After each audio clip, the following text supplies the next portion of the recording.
Hello everyone, आज मैं revision कर रही हूँ मैकेनिकल प्रॉपर्टीज़ ऑफ फ्लूइड। तो फर्स्ट क्वेश्चन है यू ट्यूब वाला एंड इस टाइप का क्वेश्चन बहुत पूछा जाता है टेस्ट में वो। एंड मैं ये जो क्वेश्चन ली हूँ ये PYQ वाला ली हूँ। तो ये एक यू ट्यूब है, इसमें ऑयल फिलअप किया गया है एंड वाटर फिलअप किया गया है। तो क्वेश्चन में हमसे डेंसिटी ऑफ ऑयल पूछा गया है। ये ऑयल इधर फिलअप किया गया है एंड इधर वाटर है। कि पहले देखा जाए तो इनिशियल वाटर लेवल इतना था, मतलब कि 65 mm तक था। एंड जब ये ऑयल फिलअप कर दिया गया तो 65 mm और इंक्रीज कर गया, मतलब कि वाटर का लेवल। तो ये क्वेश्चन एकदम सिंपल है। सिंपल PV बराबर PC कर देंगे, मतलब कि प्रेशर B एंड C का इक्वल कर देंगे। तो इससे इसके ऊपर वाला लिखेंगे एंड C वाला के ऊपर वाला लिखेंगे। तो सिंपल मैं इसको करके बताती हूँ।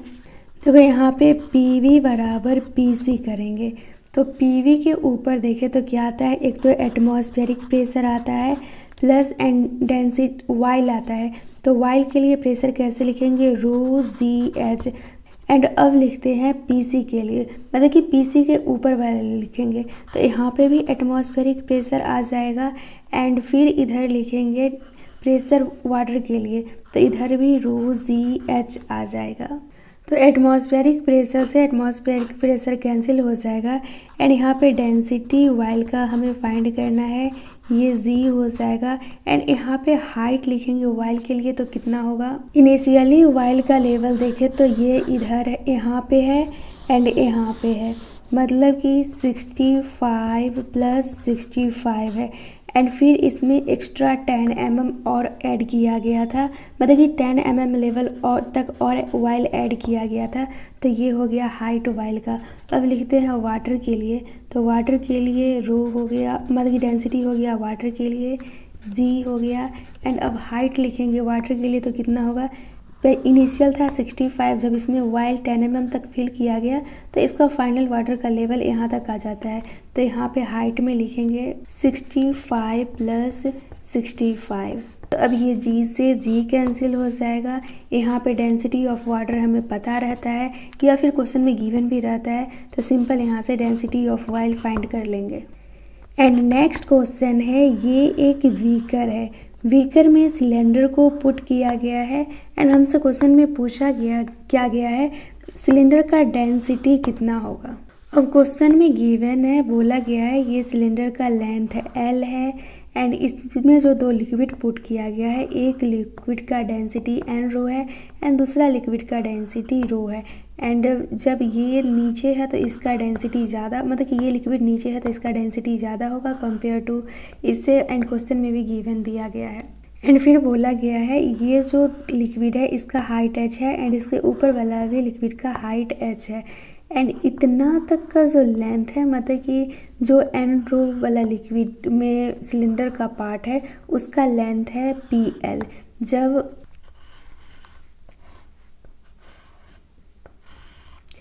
इतना का लेंथ है PL तो टोटल लेंथ कितना है सिलेंडर का L है, तो ये वाला का लेंथ हो जाएगा L - PL। तो वही यहाँ पे लिखा गया है। तो अब ये क्वेश्चन को सॉल्व करने के लिए हम सिंपल इसका FVD बना लेंगे, मतलब कि यहाँ पे नीचे लगेगा mg, मतलब कि ये जो सिलेंडर है इसके लिए नीचे mg लगेगा एंड ऊपर भी तो अपथ्रस्ट लगेगा दोनों लिक्विड के वजह से। तो दोनों को बराबर कर देंगे तो यहाँ पे mg बराबर अपथ्रस्ट बाई 2 लिक्विड को बराबर कर दिए हैं। तो देखो ये क्वेश्चन का सॉल्यूशन इसके डायग्राम में ही छिपा है, तो इसका डायग्राम हमें बहुत अच्छा से बनाने के लिए आना चाहिए। तो mg को हम क्या लिखेंगे, मतलब कि मास को हम क्या लिख सकते हैं, डेंसिटी बराबर मास बाय वॉल्यूम। तो मास की जगह हम डेंसिटी इंटू वॉल्यूम लिख सकते हैं, तो ये G हो गया।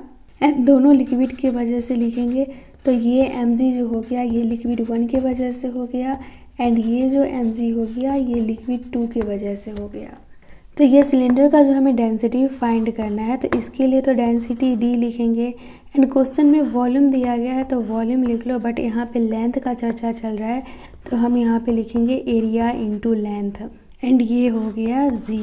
अब हम लिक्विड 1 के लिए लिखे तो लिक्विड 1 के लिए भी मास के जगह हम लिख सकते हैं density into volume, and volume को क्या लिख सकते हैं, एरिया इंटू लेंथ। तो लिक्विड 1 के लिए लेंथ कितना हो जाएगा, यहाँ पे PL दिया गया है तो सिंपल L के जगह PL पुट करेंगे। एंड फिर लिक्विड 2 के लिए लिखे तो इसके जगह पे भी मास के जगह डेंसिटी इंटू वॉल्यूम लिख सकते हैं। तो यहाँ पे लिखेंगे डेंसिटी, वॉल्यूम की जगह एरिया इंटू लेंथ लिखेंगे।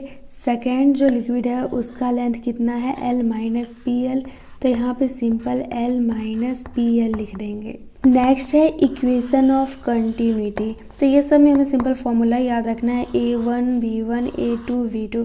मतलब कि AB कांस्टेंट रहता है तो हम इसको लिख सकते हैं A1 V1 बराबर A2 V2। एंड यहाँ पे जो V1 V2 है ये वेलोसिटी है, वॉल्यूम मत समझ लेना। नेक्स्ट है वॉल्यूम ऑफ लिक्विड फ्लो पर सेकेंड। मतलब कि ये कोई कंटेनर है, इसके बेस पे होल है तो इससे कितना वॉल्यूम, मतलब कि कितना वॉल्यूम ऑफ लिक्विड फ्लो करेगा पर सेकेंड में, जिसको कि Q से डिनोट करते हैं। तो ये सिंपल फॉर्मूला बेस्ड है, तो A इंटू V कर देंगे, V के जगह √2GH लिखेंगे। सारा वैल्यू क्वेश्चन में गिवन दिया रहता है, पुट कर देंगे, आंसर आ जाएगा। नेक्स्ट है रूफ वाला क्वेश्चन। तो रूफ वाला क्वेश्चन को देख के हमें एरोप्लेन वाला जो क्वेश्चन है वो भी याद आना चाहिए। तो ये रूफ है, मतलब कि रूफ वाला क्वेश्चन है। बाहर में वेलोसिटी दिया गया है 40 मीटर पर सेकेंड एंड प्रेशर दिया गया है P। रूफ के अंदर वेलोसिटी 0 दिया गया है एंड प्रेशर जो है ये एटमॉस्फेरिक प्रेशर है। तो इसमें हमें फाइंड करने के लिए बोला गया है फोर्स। तो फोर्स क्या होता है, प्रेशर जो होता है ये फोर्स पर यूनिट एरिया होता है। तो प्रेशर फाइंड कर लेंगे तो फोर्स आसानी से निकल जाएगा। तो सिंपल हमें इसमें बर्नौलीज थ्योरम लगा लेना है, उससे हमें प्रेशर का पता चल जाएगा तो हम फोर्स आसानी से निकाल लेंगे। तो बर्नौलीज थ्योरम मैं सिंपल अप्लाई करती हूँ। सबसे पहले लिखती हूँ प्रेशर, फिर काइनेटिक एनर्जी को वॉल्यूम से डिवाइड कर देती हूँ एंड पोटेंशियल एनर्जी को वॉल्यूम से डिवाइड कर देती हूँ एंड इधर ये कांस्टेंट होता है क्योंकि दोनों बगल सेम ही आएगा। तो अब सिंपल अगर याद है तो हम सिंपल लिख सकते हैं P बराबर half rho V1 square and rho GH1 बराबर ये P1 है तो ये P2 हो जाएगा एंड इधर हो जाएगा half rho V2 square rho GH2। अगर नहीं याद है तो सिंपल हम इससे कैलकुलेट कर लेंगे। P लिखेंगे पहले एंड काइनेटिक एनर्जी को क्या लिखते हैं, हाफ mv स्क्वायर, नीचे में V लिखे हैं। तो डेंसिटी क्या होता है, मास बाय वॉल्यूम। तो यहाँ पे डेंसिटी लिखेंगे तो ये हो गया हाफ रो V स्क्वायर जो यहाँ पे लिखा गया है। फिर पोटेंशियल एनर्जी लिखेंगे तो mgh/v लिखेंगे तो डेंसिटी हो गया। तो यहाँ पे डेंसिटी लिखे हैं mgh1, बात वही है। जिसको याद करने में प्रॉब्लम होता है सिंपल ये वाला ट्रिक अप्लाई कर दो। तो अब रूफ वाला क्वेश्चन में देखें तो रूफ में क्या है कि वेलोसिटी जो है इन साइड में वो 0 है तो ये वाला 0 हो गया एंड यहाँ पे पोटेंशियल एनर्जी के बारे में, मतलब कि हाइट वगैरह के बारे में कोई चर्चा ही नहीं करना है तो इसको कट कर देंगे एंड इसको कट कर देंगे। एंड बाहर में प्रेशर कितना दिया गया है, P दिया गया है तो यहाँ पे सिंपल P लिखेंगे एंड इन साइड में प्रेशर कितना दिया गया है, एटमॉस्फेरिक प्रेशर एंड इधर वेलोसिटी दिया गया है 40 मीटर पर सेकेंड। तो अब इसको अच्छा से लिखते हैं तो सिंपल ये हो जाएगा हाफ रो 40 स्क्वायर, ये P एटमॉस्फेरिक माइनस P हो गया तो इसको हम डेल्टा P लिख सकते हैं। डेंसिटी का वैल्यू क्वेश्चन में गिवन है, इसको कैलकुलेट कर लेंगे तो यहाँ से प्रेशर आ जाएगा। एंड एक जो एरोप्लेन वाला क्वेश्चन रहता है तो उसके लिए सिंपल याद रखना कि देखो वेलोसिटी इंक्रीज करेगा तो प्रेशर जो है वो डिक्रीज करेगा। तो वही सब यहाँ पे दिया गया है। नेक्स्ट है टर्मिनल वेलोसिटी। तो टर्मिनल वेलोसिटी को सिंपल लिखते हैं 2/9 r स्क्वायर g/eta एंड इधर लिखते हैं, मतलब कि दो डेंसिटी का डिफरेंस लिखते हैं, डेल्टा डेंसिटी लिखते हैं। तो जनरली देखो लिक्विड के लिए हम रो इस टाइप से लिखते हैं एंड कोई बॉडी रहे, मतलब कि कोई सॉलिड ऑब्जेक्ट रहे तो उसको सिग्मा से लिखते हैं। टर्मिनल वेलोसिटी बराबर 2/9 r स्क्वायर g, इधर ईटा होगा एंड इधर डेंसिटी का डिफरेंस होगा तो सिंपल डेंसिटी लिख लो। एंड ये जो डेंसिटी लिखते हैं, डेंसिटी बॉडी वाला से माइनस कर देते हैं डेंसिटी लिक्विड को। तो यहाँ पे जो बहुत जगह लिखा रहता है बॉडी वाला डेंसिटी को सिग्मा लिखा रहता है देखो वर्क एनर्जी एंड पावर में मैं जितना भी पावर का फॉर्मूला होता है वो सारा बता दी थी। तो पावर का जो फॉर्मूला है यहाँ पे क्वेश्चन के according F into v use करेंगे। तो F के जगह यहाँ पे विस्कस फोर्स लिया गया है एंड V के जगह टर्मिनल वेलोसिटी लिया गया है। तो अभी जस्ट टर्मिनल वेलोसिटी बता रही हूँ। एंड विस्कस फोर्स का हम स्ट्रोक लॉ में विस्कस फोर्स पढ़ते हैं sigma pi n r b. N का